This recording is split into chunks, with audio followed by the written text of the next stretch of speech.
നമസ്കാരം. ജ്യോതിഷ വാർത്തയിലേക്ക് എല്ലാവർക്കും സ്വാഗതം. ഇന്ന് നമ്മോടൊപ്പമുള്ളത് ശ്രീമതി വിജയകുമാരി സോമൻ. ടീച്ചർ ആധ്യാത്മിക രംഗത്ത് വളരെ പ്രശസ്തയാണ്. അതോടൊപ്പം ഭാഗവതാചാര്യയാണ്. ഒരു വാസ്തു കൺസൾട്ടന്റ് കൂടിയായ ടീച്ചറോട് നമുക്കിന്ന് ചില സംശയങ്ങൾ ചോദിക്കാം. ടീച്ചർ, വീട് വയ്ക്കുമ്പോൾ ശ്രദ്ധിക്കേണ്ട കാര്യങ്ങൾ, വാസ്തുപരമായി ശ്രദ്ധിക്കേണ്ട കാര്യങ്ങൾ എന്തെല്ലാമാണ്? നമ്മളൊരു വീട് വെക്കുമ്പോൾ ഏറ്റവും ശ്രദ്ധയോടുകൂടി ചെയ്യേണ്ട ഒരു കാര്യമാണ് നമ്മൾ ആ സ്ഥലം തിരഞ്ഞെടുക്കുമ്പോൾ സ്ഥലം ഏറ്റവും ഉത്തമമായിട്ടുള്ളതായിരിക്കണം.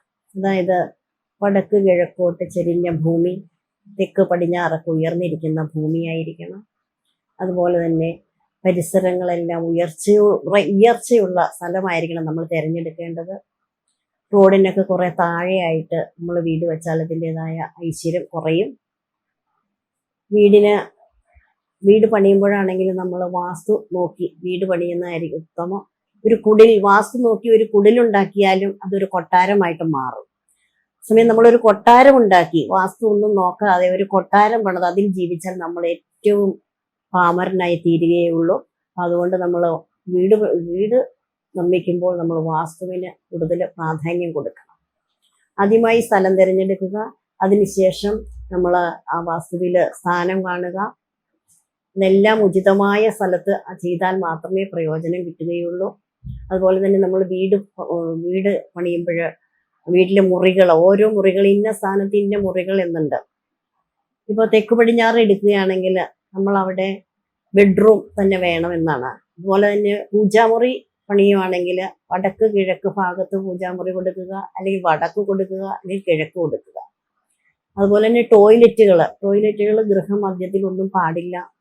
അതുപോലെ ഗൃഹമധ്യസൂത്രം കടന്നു പോകുന്ന ആ ഭാഗങ്ങളിൽ പോലും ടോയ്ലറ്റോ അല്ലെങ്കിൽ സെപ്റ്റിക് ടാങ്കോ ഉണ്ടാകാൻ പാടില്ല. അതുപോലെ തന്നെ നമ്മൾ കിണർ സ്ഥാനം കാണുമ്പോഴും ഉത്തമ സ്ഥാനം മീനം രാശി, അതുപോലെ മേടം രാശി, ഇടവൻ രാശി, പിന്നെ കർക്കിടകൻ രാശി, തുലാം രാശി, ഇത്രയും രാശികൾ, കുംഭൻ രാശി, ഇത്രയും രാശികളിലാണ് നമുക്ക് കിണർ നല്ലത്. അപ്പോൾ ഓരോന്നും ഓരോ നല്ല സ്ഥാനങ്ങളിൽ ഇരിക്കുമ്പോൾ അതിൽ നിന്നുള്ള കൂടുതൽ ഐശ്വര്യവും സന്തോഷവും നമുക്ക് ലഭിക്കും. നമ്മളൊരു വീട്ടിൽ കിടന്നുറങ്ങുമ്പോൾ, അല്ലെങ്കിൽ ഒരു വീട് എന്ന് പറഞ്ഞു കഴിഞ്ഞാൽ നമ്മൾ പുറത്തു പോയി കഴിഞ്ഞാൽ നമ്മളെ വീട്ടിലേക്ക് മാടി വിളിക്കണം. അങ്ങനെയുള്ള ഒരു പോസിറ്റീവ് എനർജി തരുന്നതായിരിക്കണം നമ്മുടെ വീട് പണി കഴിഞ്ഞാൽ തന്നെയും നമ്മൾ അവിടെ ജീവിക്കുന്നത് എങ്ങനെയാണ്, അതിനാണ് കൂടുതൽ പ്രാധാന്യം. സ്ത്രീകള് രാവിലെ ഉദയത്തിന് മുൻപ് സരസ്വതി യാമത്തിൽ ഉണർന്ന് അടിച്ചു തളിച്ച് നിലവിളക്കൊക്കെ കൊളുത്തി പ്രാർത്ഥിക്കുക. അതുപോലെ സന്ധ്യാ സമയത്താണെങ്കിലും നിലവിളക്ക് കൊളുത്തുക. പറ്റുന്നവര് രാവിലെയും സന്ധ്യയ്ക്കും നിലവിളക്ക് തെളിച്ച് നാമം ജപിക്കുക. അല്ലാത്തവർ സന്ധ്യയ്ക്കെങ്കിലും ഇത് ചെയ്യണം. അതൊക്കെ വീടിന്റെ ഐശ്വര്യത്തിന് വേണ്ടിയിട്ടാണ്. അതുപോലെ തന്നെ എപ്പോഴും പോസിറ്റീവ് എനർജി ഉണ്ടായിരിക്കണം. ഈ നെഗറ്റീവ് എനർജി ഫീൽ ചെയ്യുന്ന ഓരോ ഭാഗത്തും നമുക്ക് വാസ്തുപ്രകാരം ചെയ്യാവുന്ന കാര്യങ്ങളുണ്ട്. ഇപ്പൊ പാത്രത്തിൽ കല്ലുപ്പ് എപ്പോഴും നിറച്ച് വെക്കണം. അത് പോസിറ്റീവ് എനർജി തരാൻ വളരെ നല്ലതാണ്. അങ്ങനെയുള്ള കാര്യങ്ങൾ നമ്മൾ ശ്രദ്ധിക്കണം.